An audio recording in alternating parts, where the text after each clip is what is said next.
Okay, welcome everybody to tonight's Fireside Chat with Lyndon LaRouche for Thursday, August 12th. We're 2 days from our LaRouche Legacy Foundation event, which will be starting at 9 a.m. on Saturday. That will be a two-panel event in commemoration of the 50th anniversary of Lyndon LaRouche's groundbreaking forecast, which came true on August 15th, 1971. That's when the dollar was taken off the gold standard and we entered into the long downward slide that has gotten us to where we are today. But the concept is not to simply sort of memorialize that, but to rather talk about how you can pursue a path upwards using the methods of forecasting that Lyndon LaRouche invented. We also like to commemorate the fact of the 700th anniversary of the death of the poet Dante Alighieri, who was from Florence, and who wrote a poem called the Commedia, or the Divine Comedy, which essentially created the Italian language out of about 1,100 plus dialects.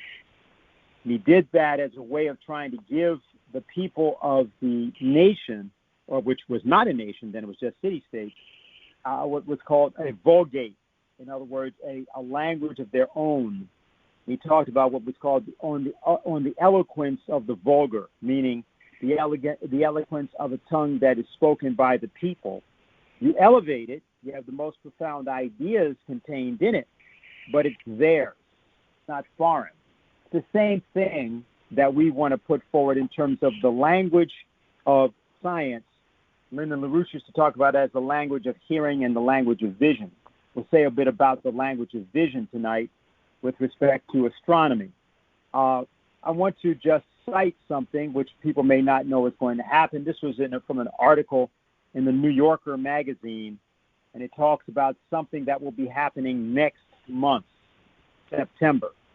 So here's what they have to say.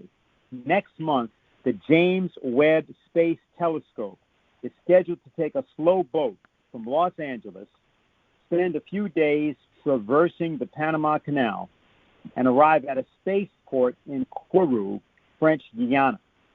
The telescope will have been 25 years and $10 billion in the making, billion with a B. Thousands of scientists and engineers from 14 countries will have worked on it. Flown, sure, but it's a tight squeeze. Plus, the telescope weighs 7 tons, and Kourou's airfield is connected to its spaceport by 7 bridges not built to endure such a load. The telescope will be put into Ariane 5, a European rocket named for a mythical princess who helped the man she loved, Theseus, defeat the Minotaur and escape a maze. Ariane 5 will carry the telescope some 10,000 kilometers in 30 minutes. So I think about 7,500 miles. The Webb telescope will then continue on its own for 29 days toward a lonely, lovely orbit in space, about 1.5 million kilometers, about 1 million miles, where we will never visit it, though it will stay in constant communication with us. From Earth, the telescope will appear 10,000 times fainter than the faintest star. So it goes on to say that in this way, the telescope will be kept nearly as dark and as cold as outer space to ensure that different signals aren't washed out. They go through a whole description of how that's done. By the telescope slowly unfurling 5 silvery wing-like layered sheets of Kapton foil, about as large as tennis courts. And these sheets will function as a gigantic umbrella, protecting the body of the telescope from the light and the heat of the sun, moon, and earth. Then 18 hexagons of gold-coated beryllium mirror will open out like an enormous night-blooming flower. The mirrors will form a reflecting surface as tall and as wide as a house, and they will capture light that have been traveling for more than 13 billion years. That is the hope, at least. The hope. So in other words, this is an experiment. We don't know that this is going to work. This thing is $10 billion in 25 years, and yet it could all fail. That, ladies and gentlemen, is what we mean by physical economy and the purpose of physical economy. We want to talk about this tonight. We want to talk about it given the fact that we've just had this spectacular flyby of Venus by two spacecraft. And so what we're going to do now is go right to Joel DeJean, who has prepared a sort of a little talk for us, and then go right into questions and answers. Well, actually, I'll ask Joel to comment. He has a sort of an audio we'll do first, and then we'll make a couple comments, and then we'll go right into our questions and answers. All right, so let's go. August is a very busy month in the solar system, both on Mars and in the inner solar system. The nuclear-powered Curiosity rover just began its 10th year of exploring Mars, and its upgraded twin, the Perseverance rover, just began its 6th month on Mars. And the little helicopter Ingenuity just completed its 11th flight. And it would appear that Ingenuity has a more reliable flight schedule than Spirit Airlines. Now, on Monday, August 9th, the Solar Orbiter, a joint European Space Agency NASA probe, completed its 2nd flyby of Venus, and the very next day, the also European Space Agency, this time with the Japan Exploratory Agency as a collaborator, also did a flyby of Venus within 33 hours of the Solar Orbiter's flyby. And also on Monday, the NASA Parker Solar Probe came to within 6 million miles of the surface of the Sun for an eventual orbit of the Sun. And the Parker Probe is studying the corona and the magnetic and plasma activities around the Sun's corona. Now, you might wonder why all these flybys, because the Solar Orbiter will have a couple more flybys to get into a polar orbit of the Sun.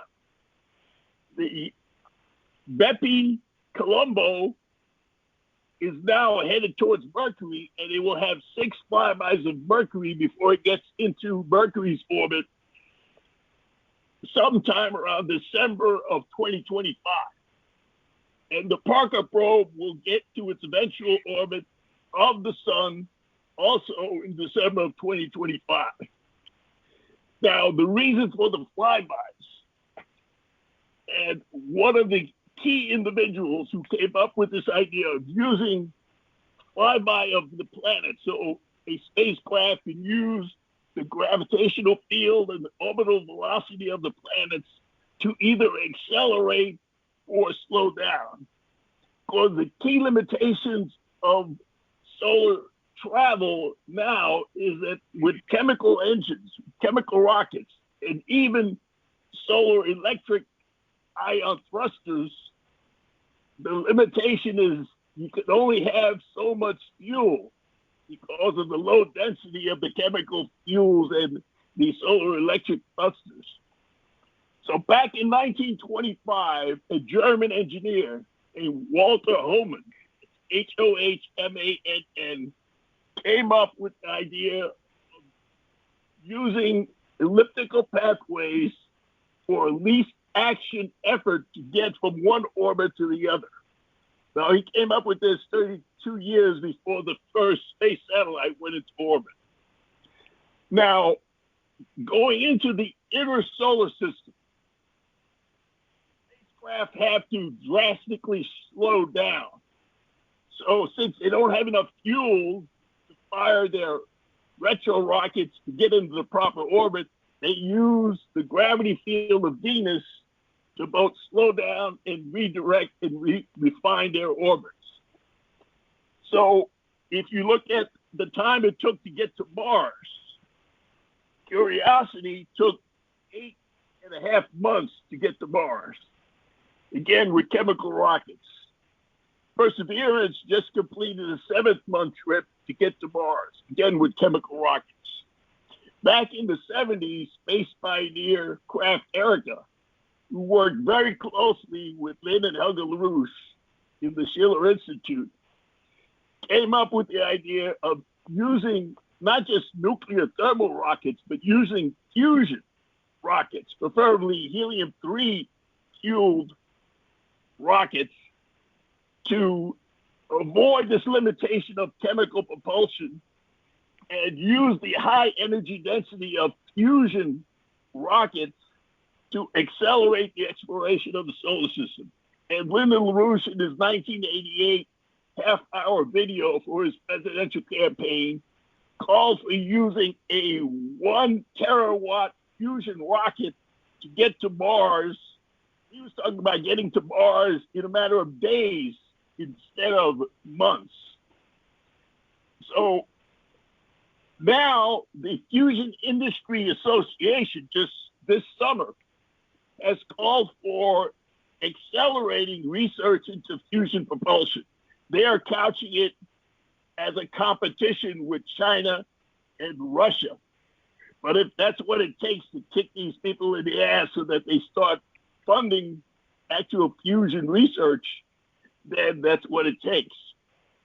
But as LaRouche and Craft Erica knew that we would never be able to completely master the solar system based on chemical propulsion. And if you think of the chemical propulsion, the gravity assist, the Hohmann transfer orbits, that's similar to what after the Golden Renaissance, the age of exploration with sailboats, where you depended on the wind and the ocean currents, is similar to the way we travel in the solar system today. So think of it today. If you were going from New York to Paris, you would obviously, unless you were Greta Thunberg, you would not use a sailboat. You would use a jet engine. So think of the leap to fusion-powered propulsion as a leap from the age of the sailboats to go beyond the steamships and go straight to jet travel. That's the type of leap we're talking about. So this is what LaRouche was calling for decades with his Fusion Energy Foundation, and his half-hour show, The Woman on Mars, laid it out clearly on how we could use the space program as a science driver. So while this month is very exciting in its various probes going to the inner orbits, the inner solar system, and what's still going on Mars, we have a much brighter future if we're going with a crash program like LaRouche called in his 4th law, to use fusion here on Earth and for space travel. So I'll stop there. Okay, very good. So what I'm going to do, I'm going to open up the queue and let people begin to get in, because we want to make sure that everybody is able to ask all the questions they want to ask about this. And I'll just give people or read people something that I placed out so people would know what we would be talking about tonight. And it said, ancient astronomers, geometers, and poets, from Dante to Edgar Poe, have continually posed this question: is there intelligent life on Earth? And I said that tonight we would answer this, along with discussing the flybys of the planet Venus, as well as why the recent intergovernmental panel report on climate change is just hot air. I think some people know what that refers to, which is that this report came out at the beginning of the week, which everybody has been quoting, that global warming is definitely man-made, and it's got to, it means that you got to stop driving your car. Basically, if you didn't realize it's what it said, that's what it said. Stop driving cars that use gasoline by 2030. So some people who realize what that really means have been more than upset and have sort of gotten moving, and we'll speak about that a little bit in a few minutes. What we're going to do is go to the phones. I'll also, after we get ourselves started, the discussion started, say a little bit about this upcoming event of Saturday. I think we've got the whole program of the event, and I'll make sure everybody's aware of it. But I want to go to the phones first and just get our discussion started. Before I do that, Joel, is there anything you want to add to what you've already said? Yes, it's a little teaser for those who believe that seeing is believing. If you go to space.com, there was a short video taken by the Bepicolumbo on its approach to Venus, its closest pass, which was within 340 miles of the surface, and its exit of the flyby. It's a series of 89 pictures that were taken by one of the three cameras on the spacecraft. So that video is available now on space.com. All right. Okay, very good. So we'll go to the phones here. Okay, are you able to hear me? Hello? Yes. Hi, this is Bill in Boston. Hi. What Joel was going through, it reminded me of a question and answer period with Mr. LaRouche in 1987. Up when he was running for president, he was running in the primaries, and I asked him about the role of music and Mars in his campaign, and he was discussing this particular issue with regard to a science driver in space exploration, and he went through how chemical rockets did not have the chemical fuel didn't have the energy density to make human flight to Mars efficient, that you'd have to use, like, as he said, a terawatt fusion rocket using nuclear fusion power to get there. And then, of course, the development of that would revolutionize the economy. But then he went further to talk about how if you really wanted to explore the whole solar system beyond the asteroid belt and into interstellar space, like to the next star, Alpha Centauri or Arcturus or something, that you would need an even more energy-dense source of power, which would be matter-antimatter reactions. Now that brings me back to what you were saying about the IPCC report. In Lynn's method of economic science, he's always emphasized the importance of increasing energy flux density applied to human industrial agricultural activity, as being a measure of an increase of mankind's power over nature. And even as we go through what's required for man to branch out from Earth and move out into the solar system and beyond, it's obvious you need the high energy flux density, and he showed that's human. That's the characteristic of human activity, human civilization. Whereas with the United Nations Intergovernmental Panel on Climate Change is dictating is that we go in the opposite direction and abandon all of the high energy dense forms of power that have built civilization up to now. No fission, no fossil fuels, and we go to windmills and diffuse solar energy. Like,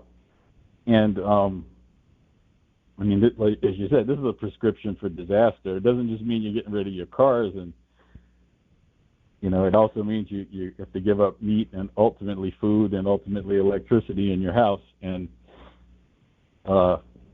murder on a mass scale, I would say. And you mentioned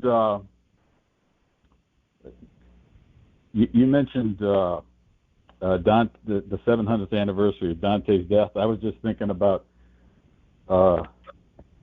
this IPCC report, also in comparison with some recent activity by U.S. governors.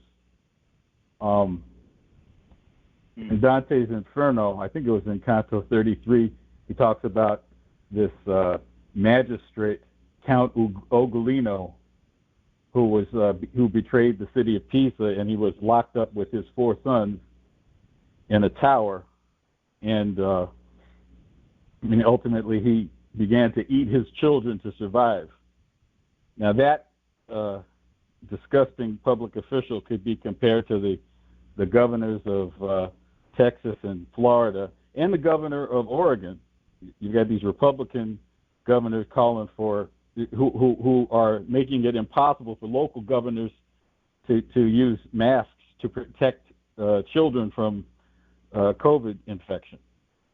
But you've got a Democratic governor who just passed a decree that is going to eliminate standards for reading, writing, and math proficiency for children to get diplomas to graduate from high school in Oregon.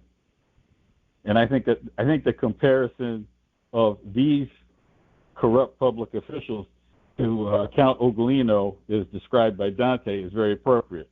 And I think we should take what Dante is saying as a warning of descent into hell and go in the opposite direction of what the IPCC report is calling for. I have a couple of, well, Joe, you want to just comment on that, and I'll after you do that. Yeah, after you do that, I'll say something about the conference. Go ahead. Yeah, I don't know if it's in this IPCC report, but there are calls for replacing cargo ships powered by fuel with sailboats. So they are going back. But, Bill, I do remember that 1987 speech in Manchester, New Hampshire by Lynn. And that was in September of 87.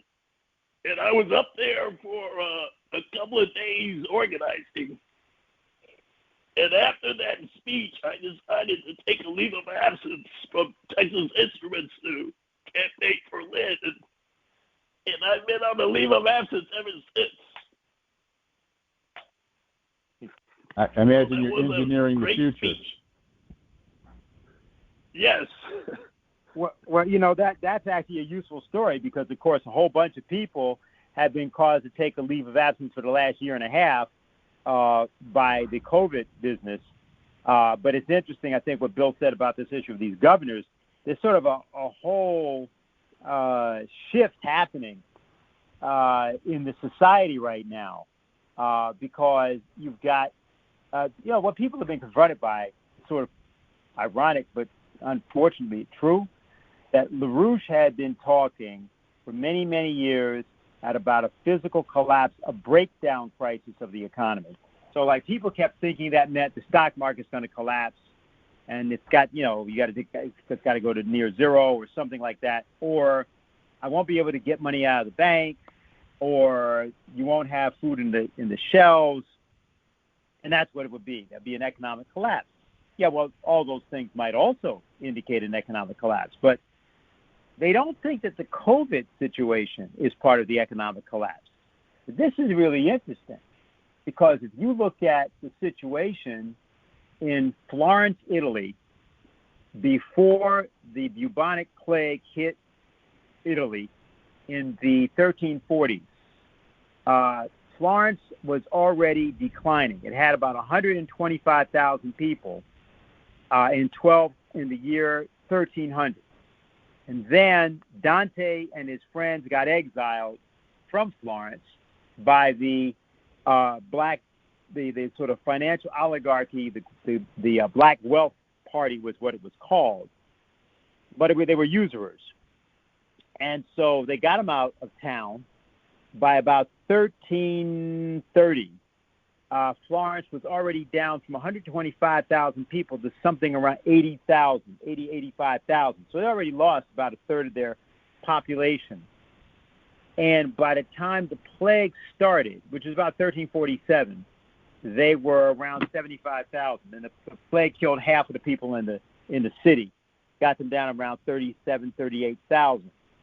They never got back to the level of 125,000 until about 1700. So they basically lost about 300 years.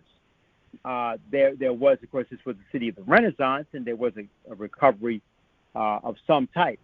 Now, the reason I bring that example up is that same thing happened to the city of Detroit.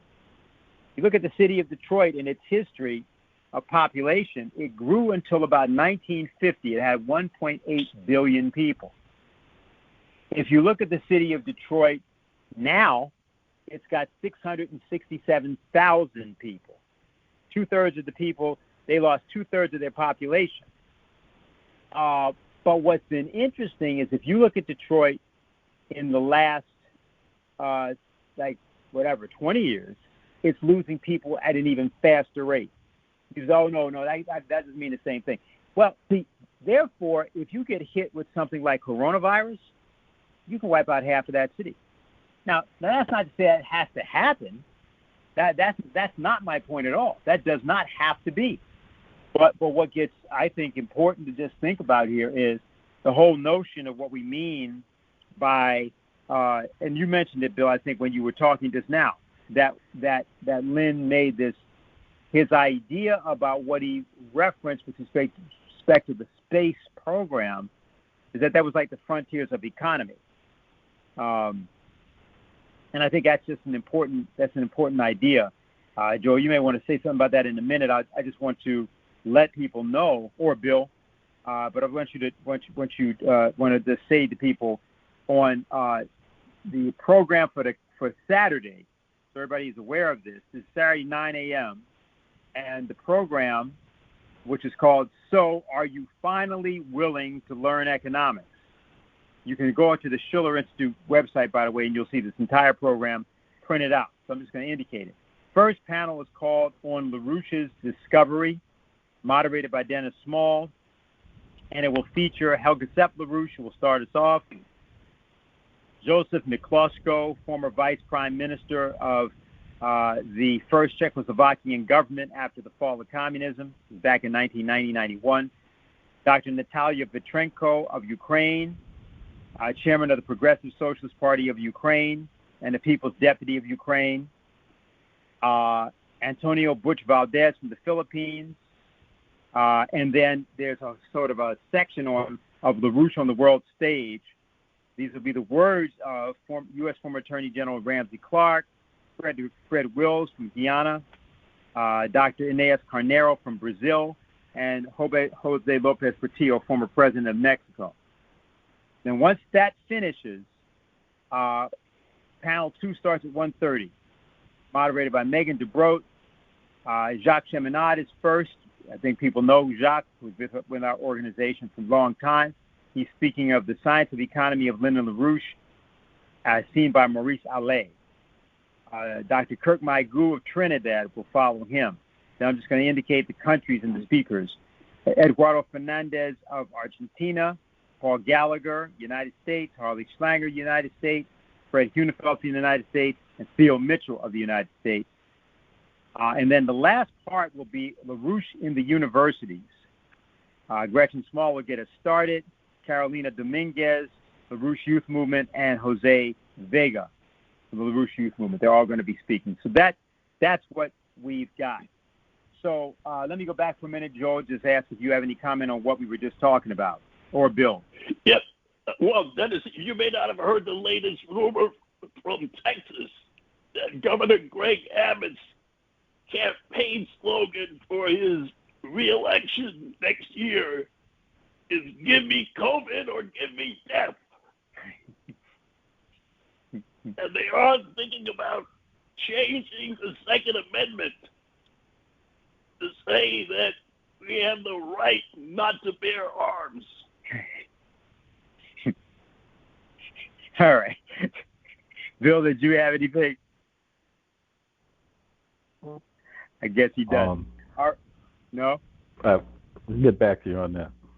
All right. Okay. Yeah, right. You can do some work on it. By the way, I think Bill has a song that will be premiered for those who are aware of his other hobby, and you'll all be hearing it. It's dedicated to the International Intergovernmental Panel on Climate Change report. So that's basically that. All right, so we're going to go to the next person with a question. Okay, go ahead. Hello, hi, can I be heard? Yeah, you're clear. Okay, this is Jose Vega here in the Bronx. I've been doing a lot of reading and studying as to what is wealth exactly. And one of the conclusions is that wealth exists in the mind. It is in our creativity, and it is in our potential to increase potential population density. Now, I have two comments. One of the comments is, to what end and to what extent do we use our mind's infinite capacity to generate more energy flux density and more resources to expand our population? I mean, I'm thinking like real big picture, like 500,000 years from now. Like, to what end is it that we will spread amongst the stars? I mean, that's our destiny. But then what? To what extent? Are we just going to continue to discover new things forever? And if so, why is that the good? I know it can't be the bad, because the bad is what we have, well, now, really, with no development in this country and with the systematic dismantling of our country. But why is it God's will to have us infinitely discover something new? And that's something that I assume will still be asked 500,000 years from now. But people will have an answer. So what would the answer of somebody living in that future be? So actually, yeah, that's my question.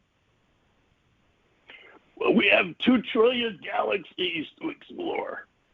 So I don't think we're going to get to all those galaxies, even in 500,000 years. But it's not just to discover, it's to create. Because man creates elements. If you look at your smoke alarm and you pull it off the wall, it has an isotope made by man, americium, which is element 95. It is created in nuclear reactors. And that provides the mechanism by which you can detect the smoke, and it will set off the alarm, saved thousands of lives. So we're not just discovering the laws of the universe, we are creating, continuing the process of creation of the universe.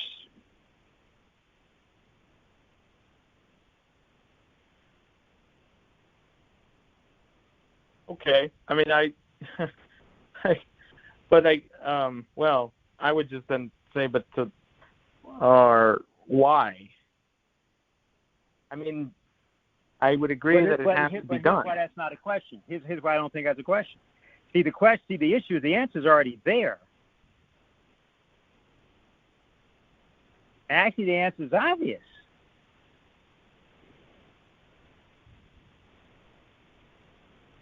Here's why it's an obvious answer.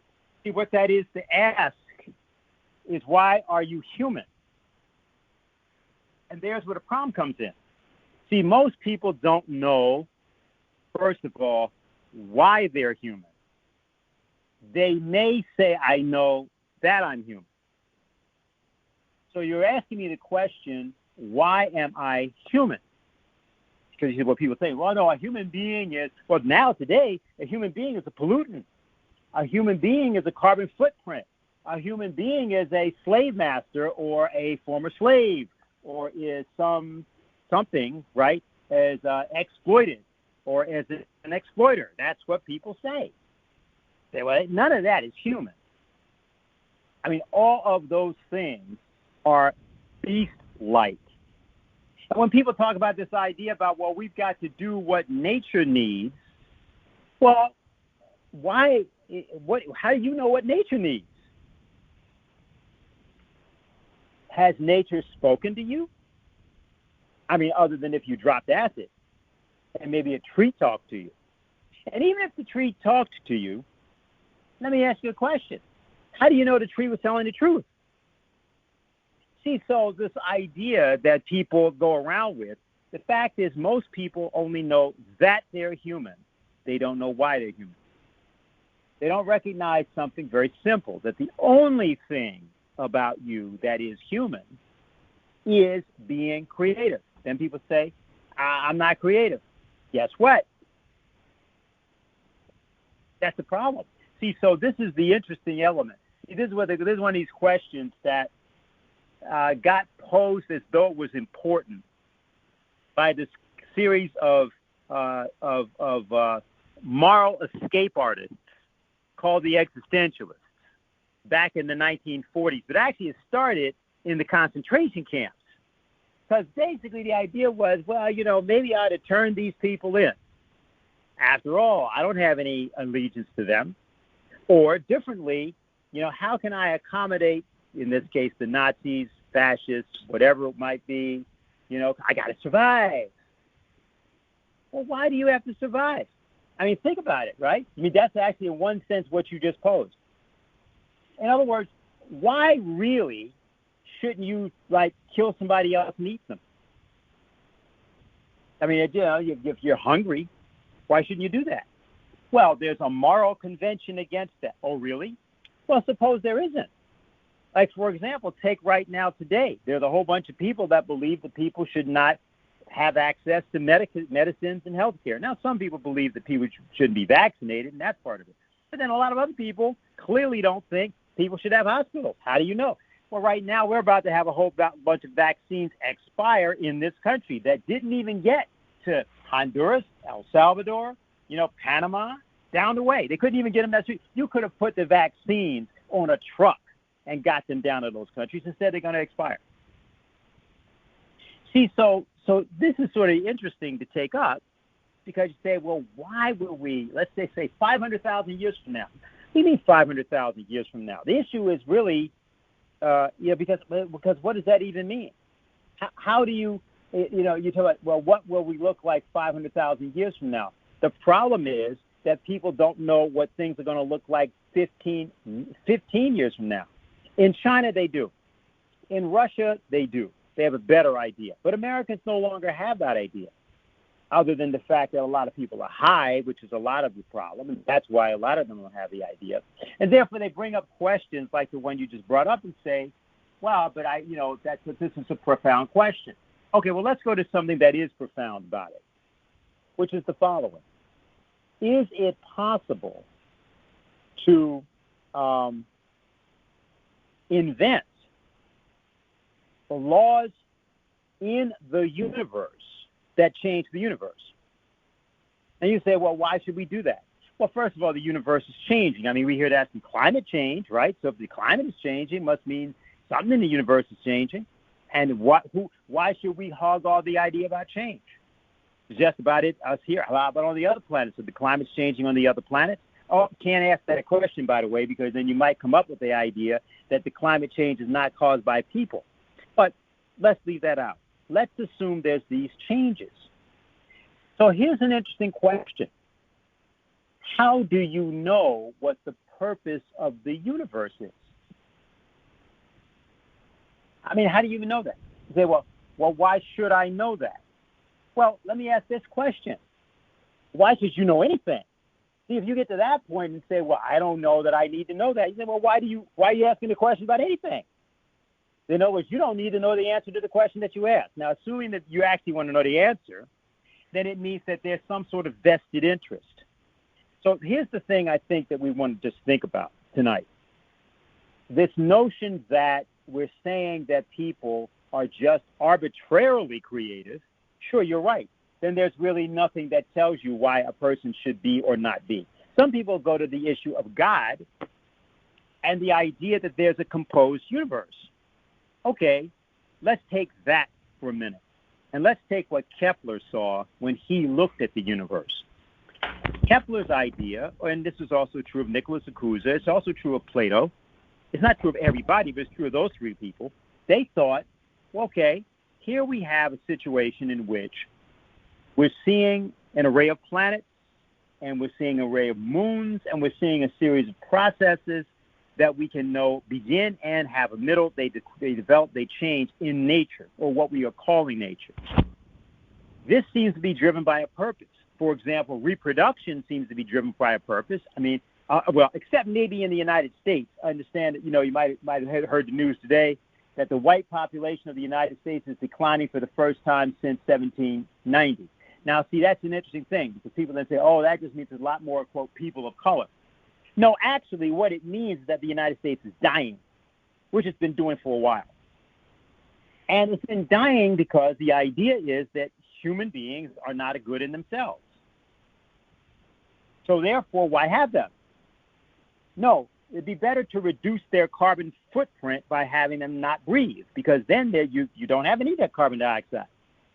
So what you have is that there are a series of interests who have taught the idea, which you're talking about. They teach that people have no purpose. Because you know what? They think you don't. They think they have a purpose. That's why they accumulate wealth.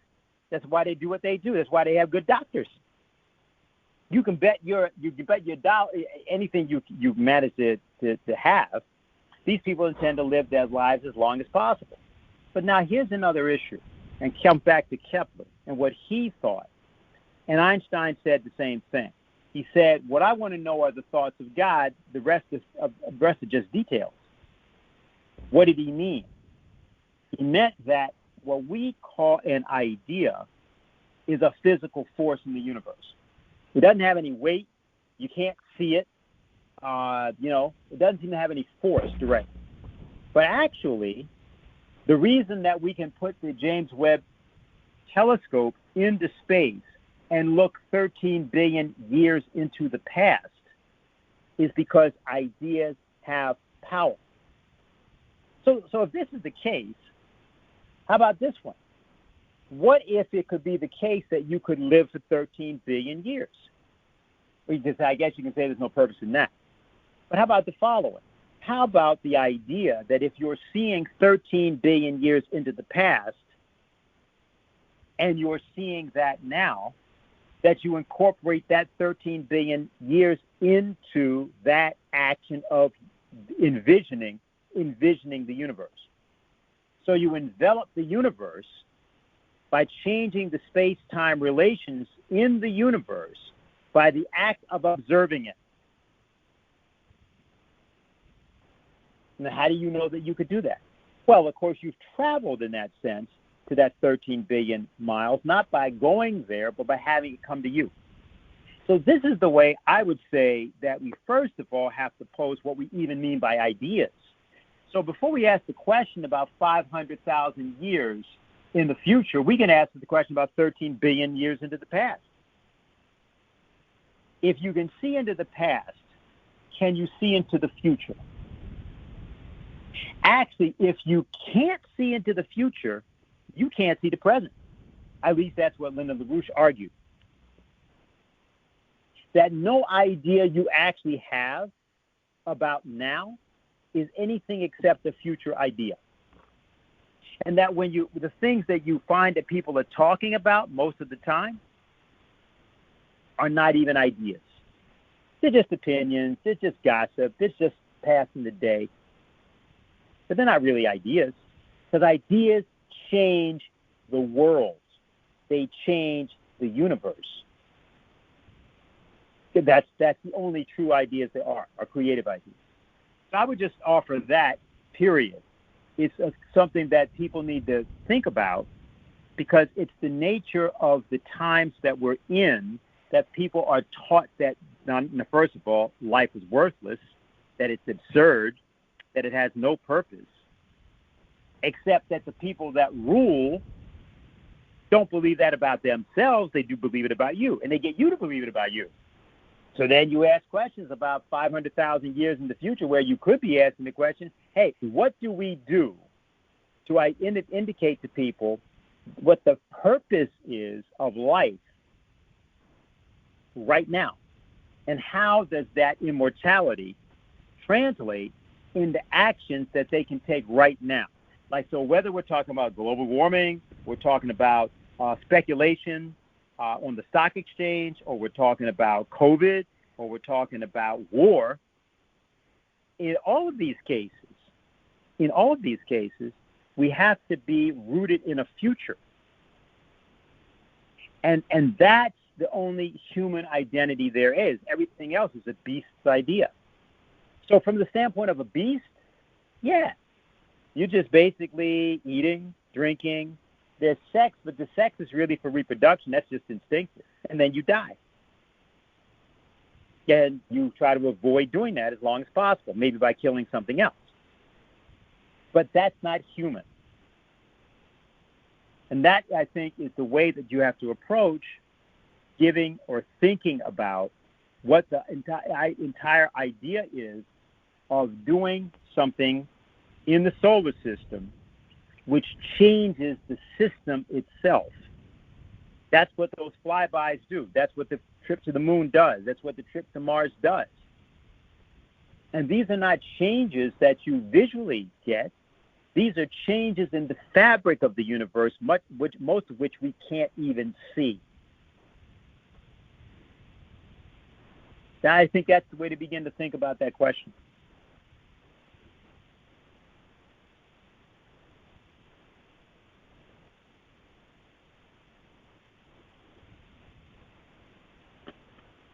Are you still there? I am. I don't have a response. Do you think that was an adequate response? Yeah, because I have been challenged, and also I am unafraid to present. Not that I necessarily believe what I ask, but I'm just not afraid to ask that question because I kind of knew I'd get that response. And I don't know. I would just say that. Well, you know what? I don't know how you did because I didn't know I was going to give it.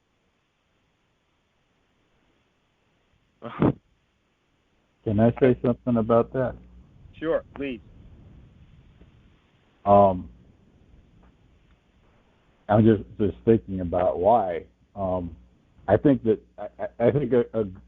the solution to these problems of getting these probes where they need to be to discover what's going on the sun, what's going on Venus, etc., and the development of these technologies for further exploration and mastery of the solar system. I mean, obviously, I think it's obvious this is what it means to be human, to explore these. And I think that the mission of giving every child on the planet the opportunity to ask that question. They don't even have the opportunity or right. Most of the children on the planet are denied the opportunity to ask that question. And if we continue the mission of LaRouche, then they will get that. And what I would say is anybody who would deny those children that opportunity, what do they think it means to be human? Are they an animal? What are they? I mean, maybe this is a little bit too personal, but a couple of months ago, one of my cousins wrote up a sort of a sketch for a screenplay about some historical events in my family. And I'm an African American, as they say, but I'm very light skinned. And in this history, it explains several incidents of rape that led to me and my family being fairly light skinned. And yet I'm here asking these questions, whereas my ancestors came over as slaves. My cousin, by the way, who wrote this, his mother is Japanese. So there's a whole other story going on. And I know that Joel comes from a background from Haiti. I don't know if you were born there or you were born here, but yeah. And Jose, you're from El Salvador, right? Or your parents? That's right. That's right. Yeah. I mean, these are places. You know, my ancestors from Africa and Haiti and El Salvador. These are places where you don't get to. You're lucky if you get to learn how to read, or even get food, get medicine. You know, and the IPCC is recommending things to make sure those things never are secure like they are or as they have been for people in the so-called developed sector. So I think this is an important question of humanity. And while we're on the topic of this, since I brought up the IPCC, I don't want to make one other point about LaRouche's emphasis on energy flux density. I remember there was a bit of a controversy among some translators translating Vernadsky, working with us, about the translation of Vernadsky saying that with the advent of nuclear technology, that the Earth could support a number of people on the order of magnitude of quadrillions. That would be, a 1 followed by 12 zeros. Whereas the other translator said, no, it wasn't quadrillions, it was quintillions. Quintillions. 1 followed by 15 zeros. And this is what Vernadsky in the 1920s was presenting as a vision for what was possible for mankind with the advent of nuclear power. And, I'm happy to be working to continue this mission of Vernadsky and LaRouche to see that happens. And that excites me. And I like the idea that the people living in, anyone on the planet would get an opportunity to be part of that. There's one number that jumped out off the page from Richie Freeman's article on clean coal last week in the EIR. Compares the energy available per country, per capita. And in Haiti, it's 37 kilowatt hours. And in the U.S., it's over 11,000 kilowatt hours. So the average American citizen has 300 times more power, electrical power, than the average Haitian.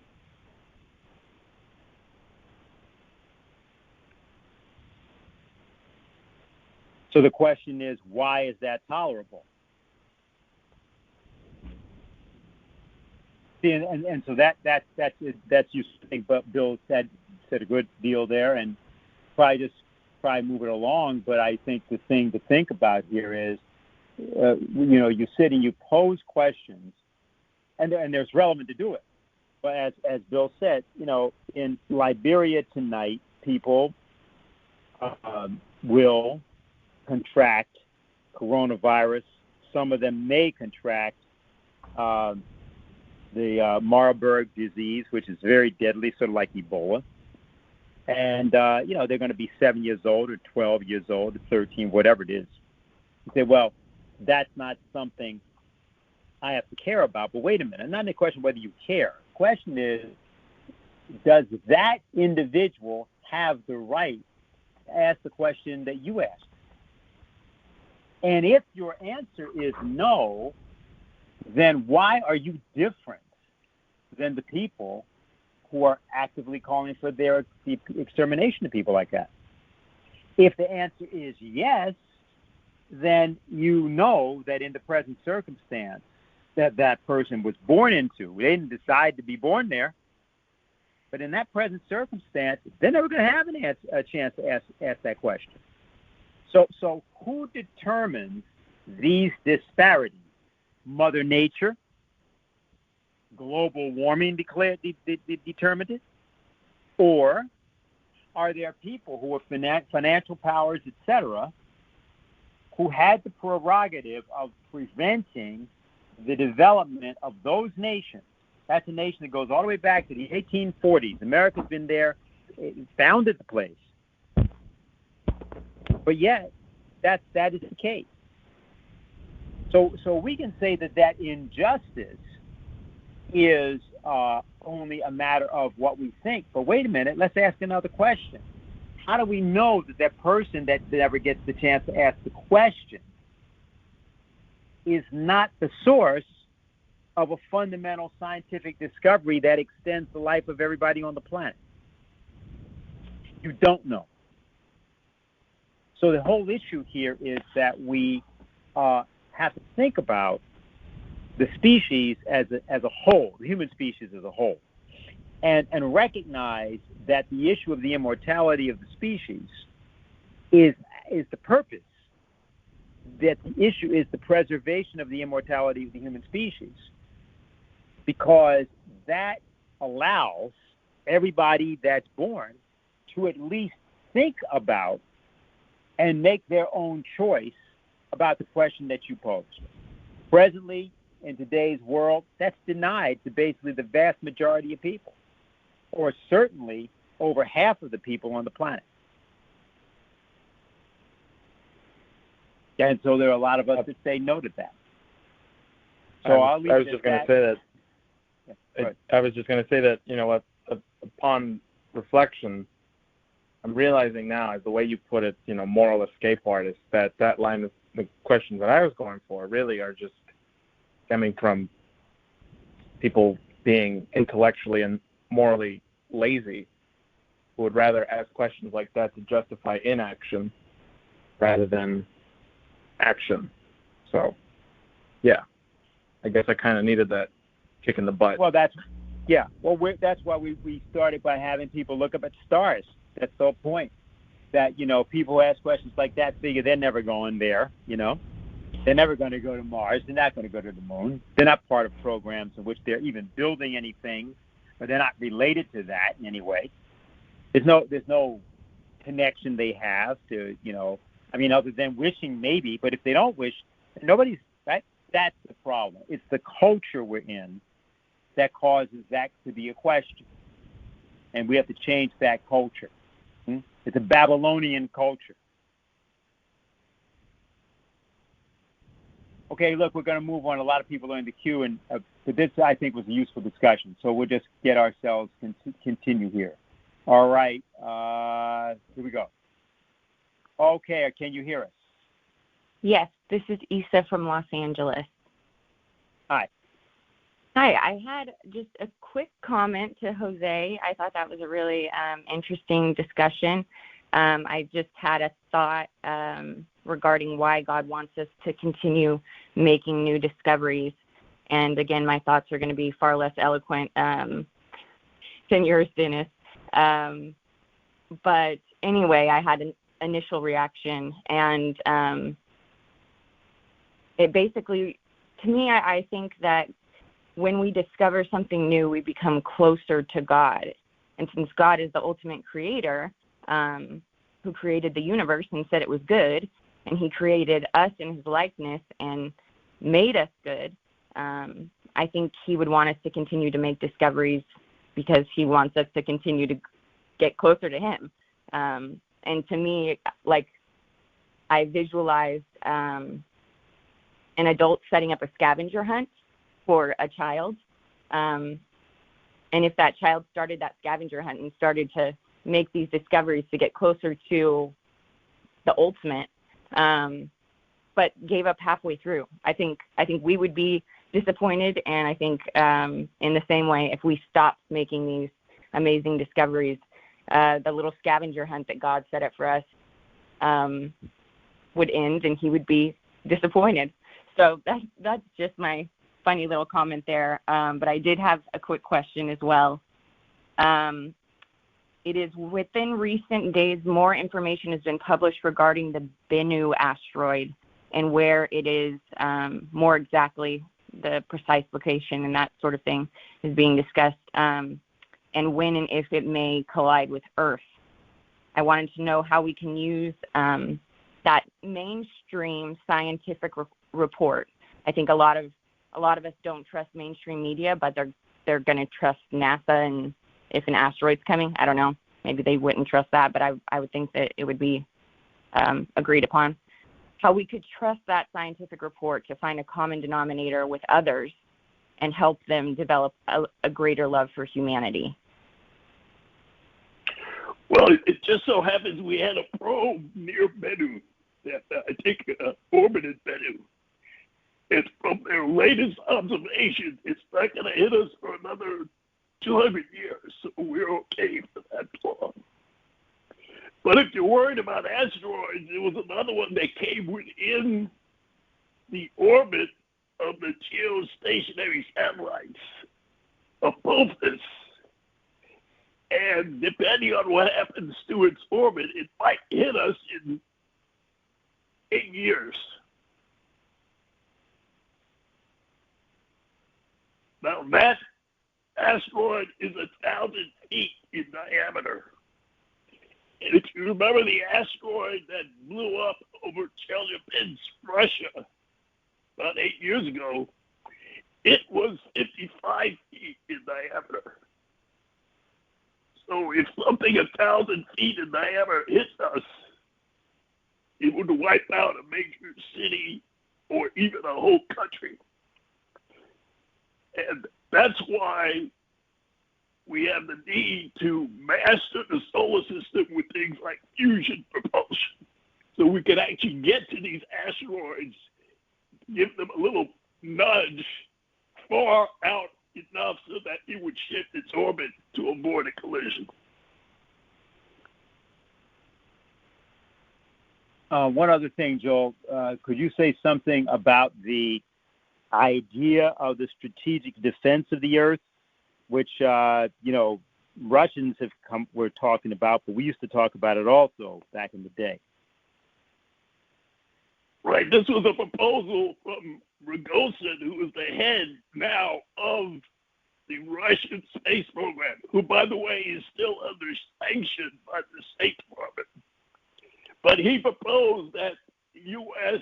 and Russia collaborate on building first observation systems so we can see when they're coming, and develop methods to actually deflect asteroids that are of potential risk. So we put out a whole pamphlet on the strategic defense of the Earth about 10 years ago.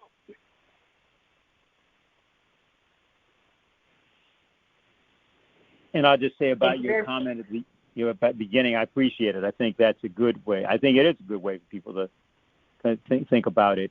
Because this idea of composition, the universe is clearly composed. Otherwise, there's no way that we could invent or discover laws in it. Because otherwise, the law wouldn't be there.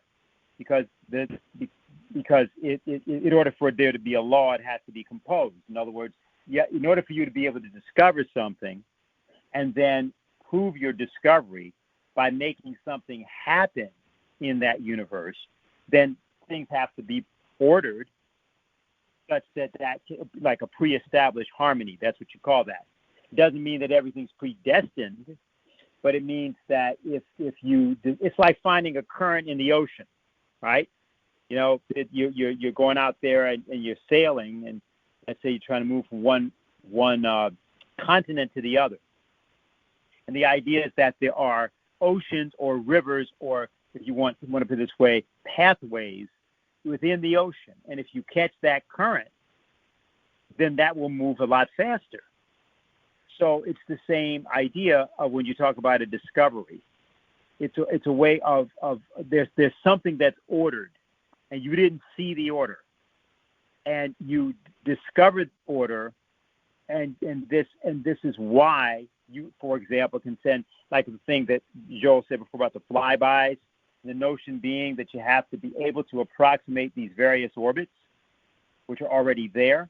So you're actually accessing the orbits of Venus or Mercury, and you're using those in part to slow down, because as you go farther in, closer to the sun, your spacecraft is accelerating, and it's got to have a way to use a brake, but they don't have fuel.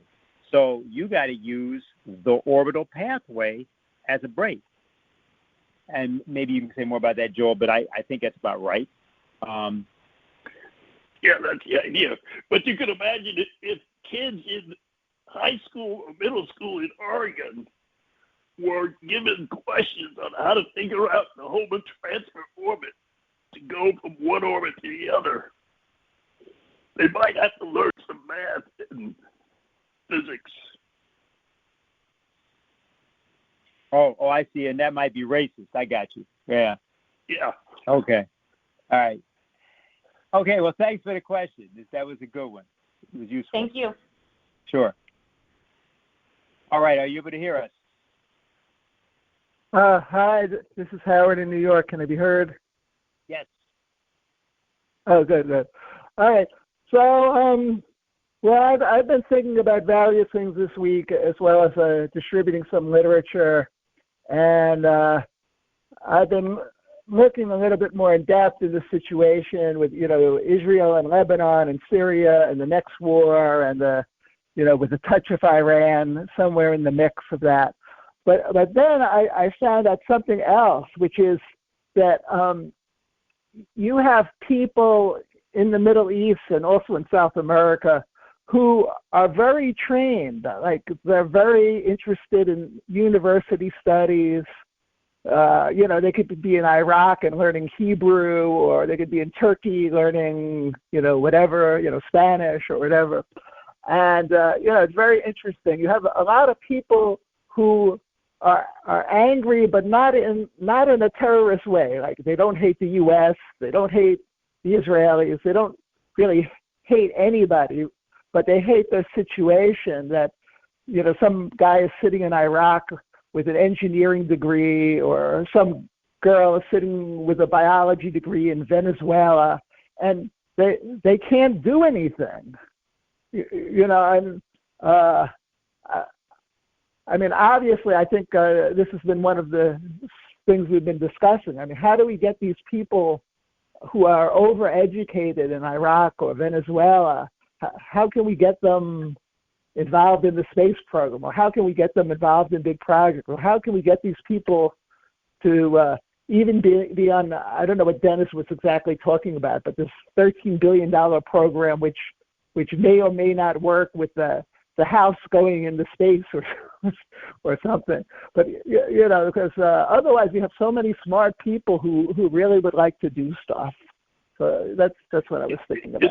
It's already happening. The UAE, United Arab Emirates, just announced this week 2 new astronauts who will be training in Houston for possible flights, not just to the space station, but to the moon.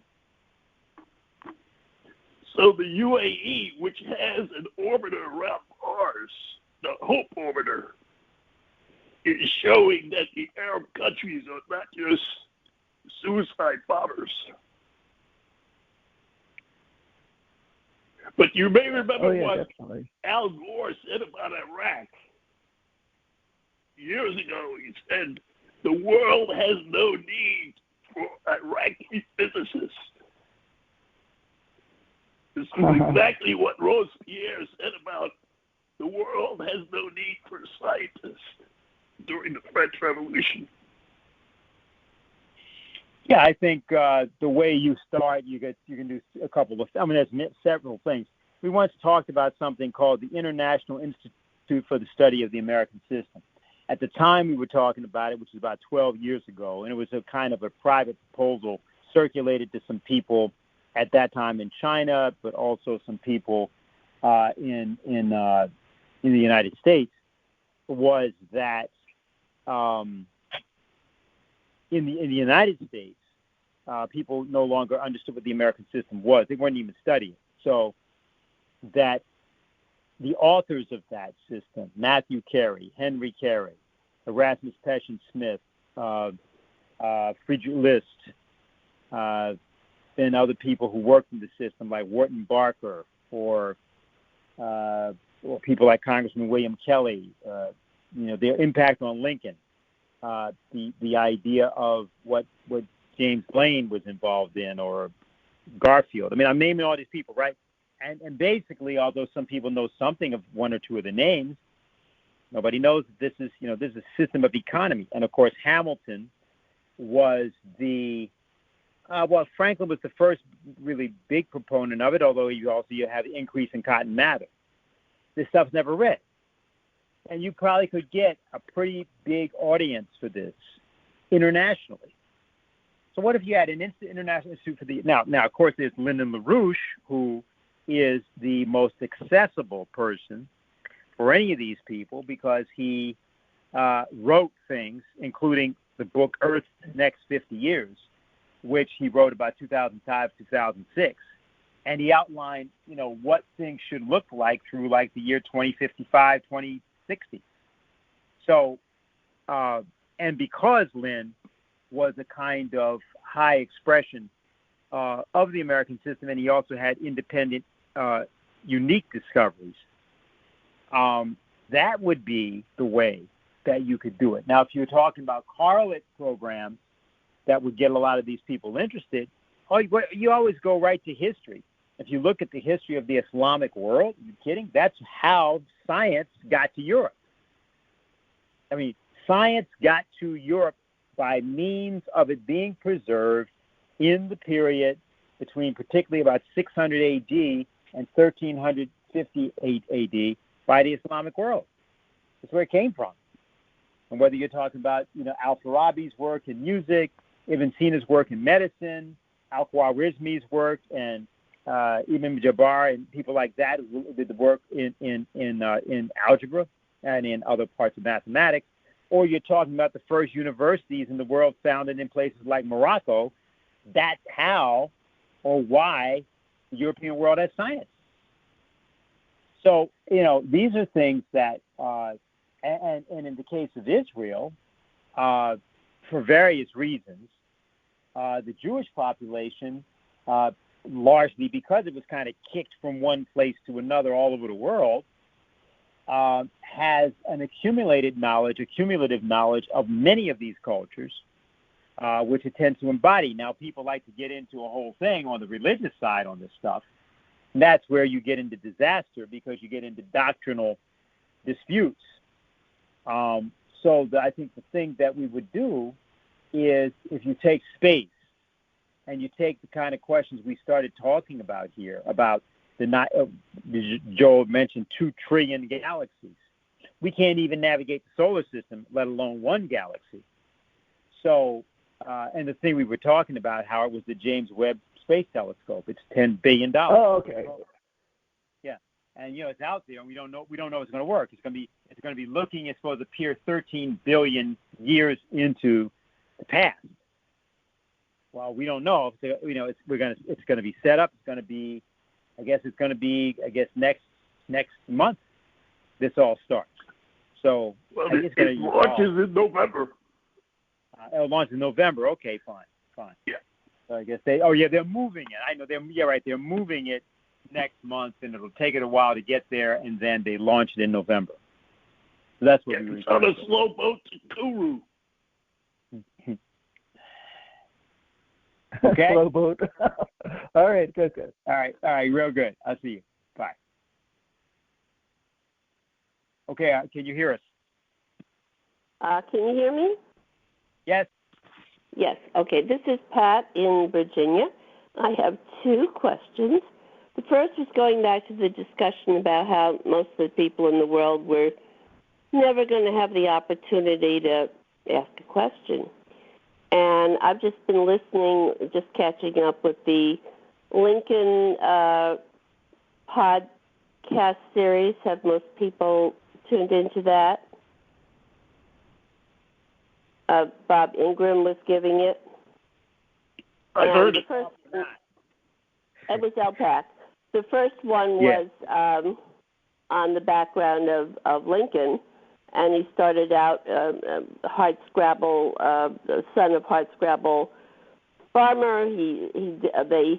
And at that time, where he was, he was a slave. He was owned by his father until he was 18 years old to be worked or to be sent out to someplace else and worked and have to perform as a slave. And if he had any thoughts of his own, he could get dragged back in chains and all these terrible things. He couldn't read. He didn't have any opportunities at all.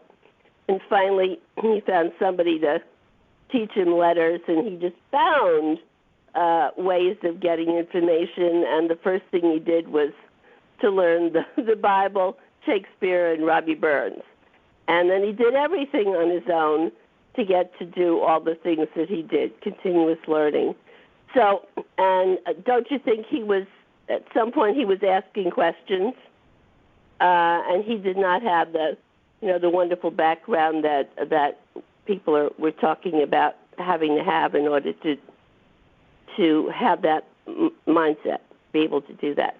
Second question was on the asteroid, the potential asteroid of 2030, 2029. And if we were going to hedge our bets that there was a possibility that was coming or coming close enough to do real damage or end us here, what would we should be thinking about doing between now and then? Thank you. Well, one would be a crash program for fusion propulsion, but to ease your worries, that particular asteroid, they estimated the closest it's going to come to Earth is 20,000 miles. Now, that's within the geosynchronous orbit of the satellites. Mm-hmm. So what kind of damage is that projected to possibly do? And is that going to affect life? Am I going to be... No, it's not going to hit. Am I going to... I mean, what's going to happen to me, and is there anything that I could be doing for myself or my community to lessen that effect? Make sure we win. But you don't have to worry about this one. It's not going to hit us.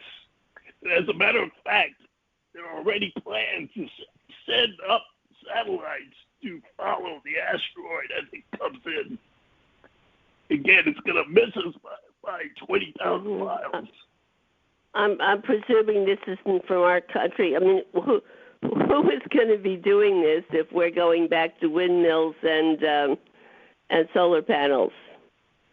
Well, that's why we got to win. But if you look at these various probes, all of them have 5, 10, 12 countries participating. The one going to Mercury, the Bepicolumbo, has an experiment from Russia to determine whether there's water ice in the deep craters on the poles of Mercury. And they have another experiment to prove again Einstein's general relativity theory, which was first proven by his explanation of the disturbance of Mercury's orbit near the sun. So all of these probes, including the one that Dennis mentioned at the beginning, the James Webb Space Telescope, 14 countries have participated.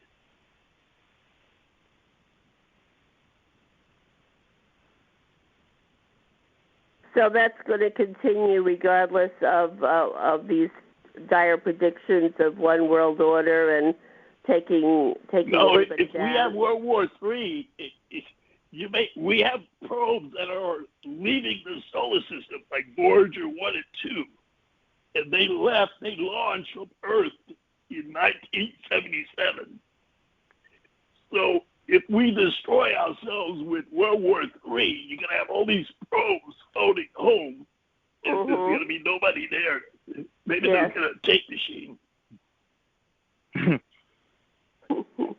So the question is there anything that we ought to be doing that we're not, we as people, individuals or families or communities should be thinking about doing, or maybe we should spend more time in church? I don't know.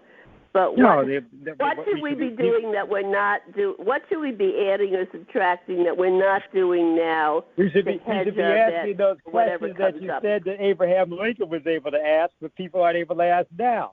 That's what we should be doing. People should be doing exactly what he was doing. He was reading Shakespeare. They're not doing that. Well, I think I have done that. I mean, continuous learning and whatever. I've been in enough fields. I'm just saying. You did. Is it what you said? So that's what we can do. My last field is theology. I think I may go out on that one. All right. Okay, good. So, aside the physics and all those other things. All right. So, good night. Bye. Okay. Go ahead. Hi, this is Steve in California. Hey guys. I have actually, Jose, the back and forth with Jose and actually Isa's question kind of anticipated what I had earlier. So I'm just going to make it quick and explicit.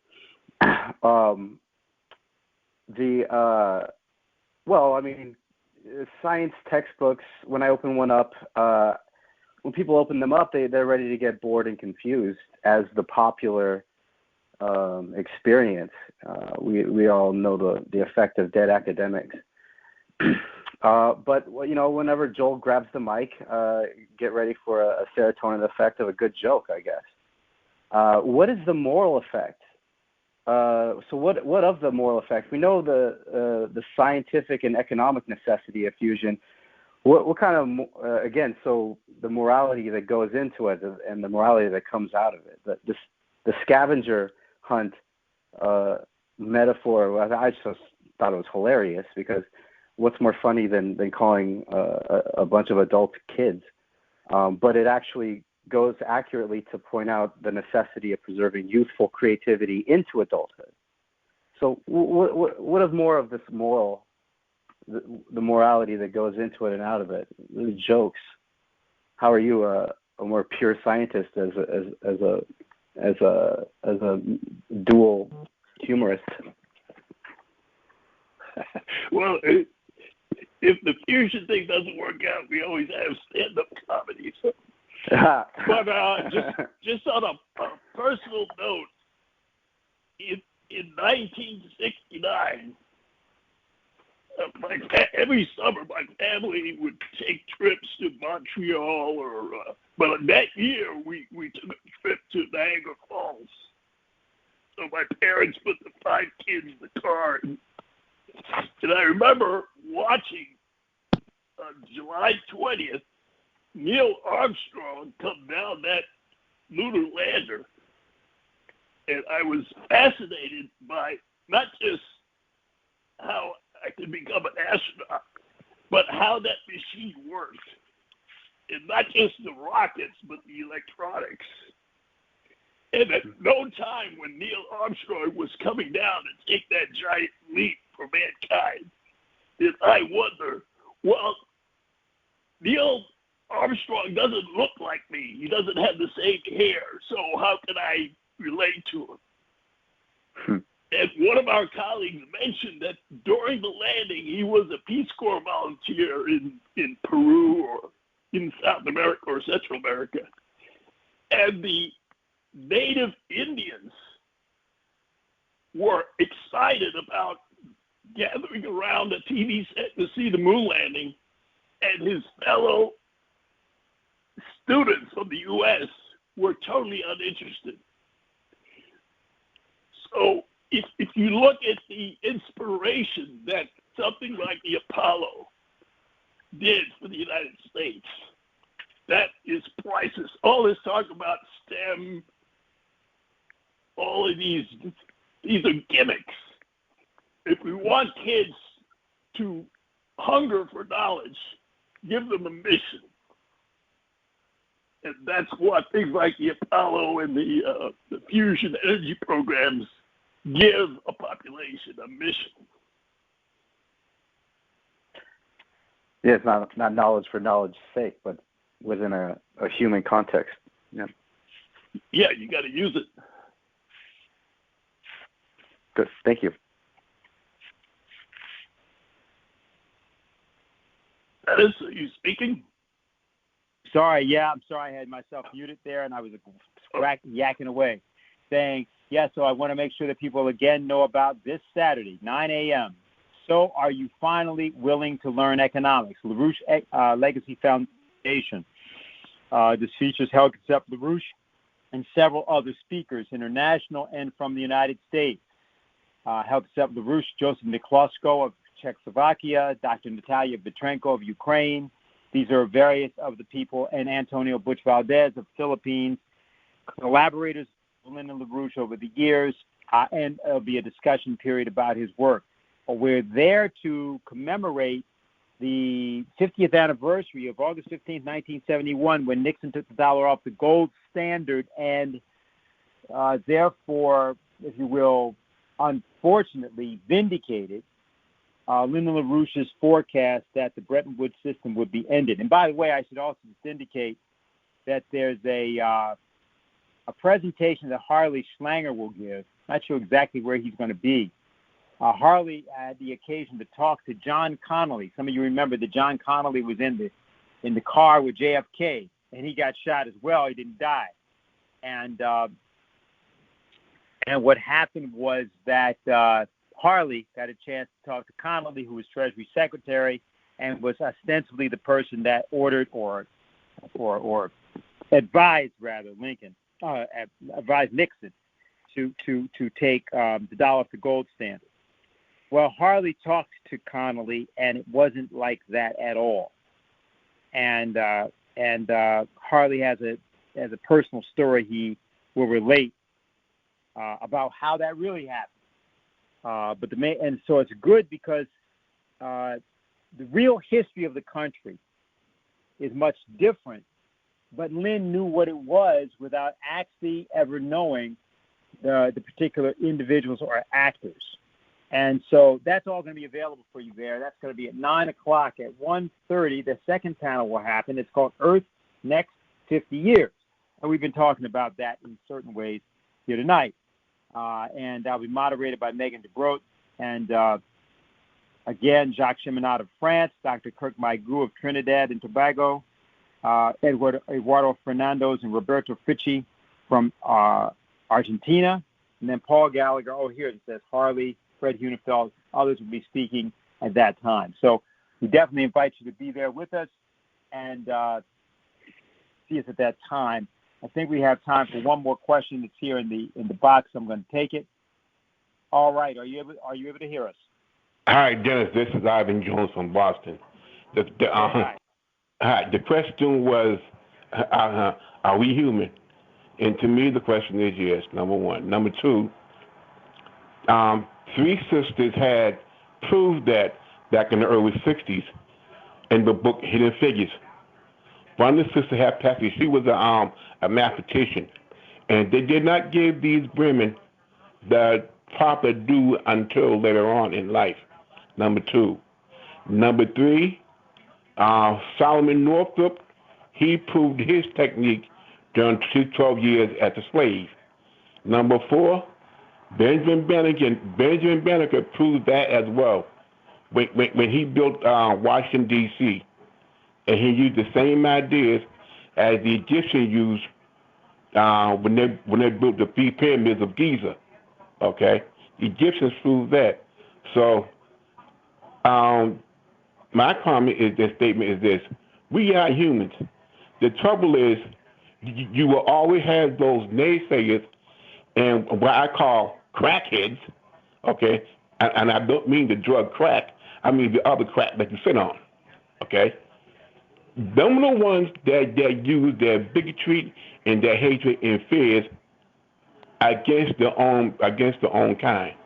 Okay, the other folks, and they've been doing it since for the past 400 years, to us, because we were supposed to be in chattel slavery, but guess what? We proved them wrong. Okay, and we're still proving them wrong. And the thing is that we don't have a choice but to sit down and all get together. I don't give a damn what color you are, what gender you are. I don't care how smart or how big or how fool you are. Guess what? When it comes back down to it, guess what? It all comes back down to you, that individual, as a human, because we are all human. There's no ifs or buts about it. Because that's how God in the universe and nature intended to be that way, to use our heads for the good of mankind. I would rather be a creator and a builder and inventor than to fuck shit up. Pardon my French. Okay? All right, D. All right, thank you. And I'm sorry, Joe, we'll let you respond. That'll be our closing statement for the evening. Okay, and then he probably doesn't want to work on Wall Street. But it's not just the individual. I see, as Kuza laid out, you have to have a government, a national government that promotes the general welfare. You can be as well-intentioned as you want, but if you don't organize self-government based on your culture, your language, but looking toward the future, then that individual life can be wasted. So living here in the U.S., we have a government, we have a constitution, we just have to use it. And about the question of whether there's an intelligent life on Earth, the fact that we're having this conference as part of a series of conferences this Saturday proves that there is intelligent life on Earth. Okay. And with that, we're going to invite everybody to come to the conference and prove that there is intelligent life. Matter of fact, to extend it to the rest of the Earth, or to meet it in other parts of the Earth where it's already flourishing. And so, look, we're having a good time. It's obvious we're having a good time. And it's also obvious that it's possible to have a good time even as you have impending doom that apparently exists around the corner. But that's really self-imposed. And it's not of the type of the climate change. You want to change the climate of stupidity and ignorance, the climate of indifference. And that will change every other climate. The only pandemic we got to worry about is the pandemic of fear itself. We can also use our joint efforts as humanity to start off with the fundamentals, right? Food, clothing, shelter, water, sanitation, basic education. These are things that are human rights, and we can basically extend these to the planet at will. So we want to thank everybody for joining us tonight. We want you to do this for us. Organize for Saturday. Get on the platform. Be involved in that discussion. And we're going to use that as the takeoff point to engage in a vigorous dialogue with our fellow Americans and people all over the world, I should say, to bring together, as someone was suggesting before, sort of this, Howard Giske actually, sort of international community of principle. This is something that can be done, and it's something that we have already, of course, as a legacy from Lynn LaRouche, but we also can recommit to it, and we'll do that this weekend. And so on behalf of the LaRouche organization, glad to hear you all here tonight, and hope that you'll be with us on Saturday. Good night.